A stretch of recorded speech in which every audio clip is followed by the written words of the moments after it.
Hey Kelly, how you doing? I got logo one, logo two, and logo three up. So let's take a look at them. Logo one, a little bit forced, Kelly, a little bit forced. Forcing the name in here in those negative spaces, I think it's too much. I really do. I think it's just jumbled up too much and it's really, really heavy through here. And plus there's this thing in logo design that you really, I want you to think about this because you've done it over here as well. And the thing that I'm talking about is this, is creating a background for your logo. And I think it's a mistake. I think that because now what you're doing is you're eliminating the versatility of your logo by creating this big square around it. This, as it would standalone logo, let's say white on black or black on white or whatever color on a white background, that's great because it would be so versatile. You can use it in many, many different situations. Here, you're stuck to a square, so you can only fit this in a spot where you can fit a square. I know it sounds weird, but it's true. You'll see when you start trying to place this on letterheads and things, you're going to have this big black block on the top of your letterhead. And especially when you start moving away or as the letterhead is held farther from the eye, the line of vision, you'll see that that block is going to get really heavy. It's same thing here. So assuming this is going to be placed on the top of a letterhead, that area is going to be so heavy and bulky and blocky because of the visual weight of that block behind your logo. Okay, so keep that in mind in logo design. I think this is a much, much better approach.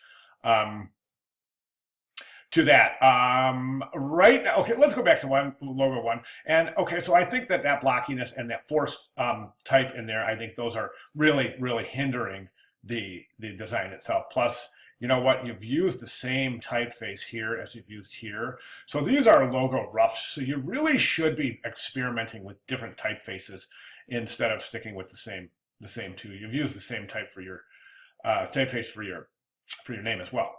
So I'd like to see more variation there. I would say this one is out for those reasons. I would say this one also, it's not a bad logo at all. It's just this big blocky background.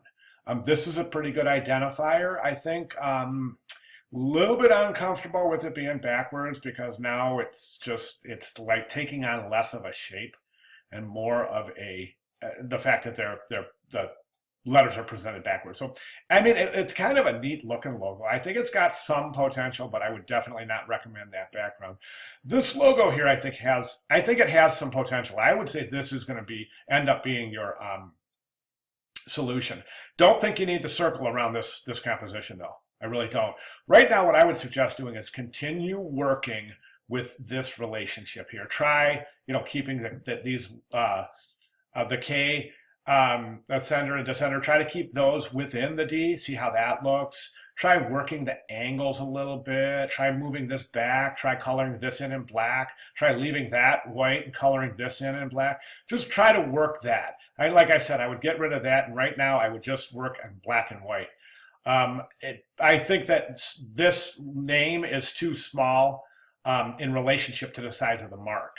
So that name itself, I would create a little bit larger in relationship to the mark. But that's, I think, going to be your solution. I would work forward with this iteration. Okay, any questions, please give me a holler. All right, thanks, Kelly.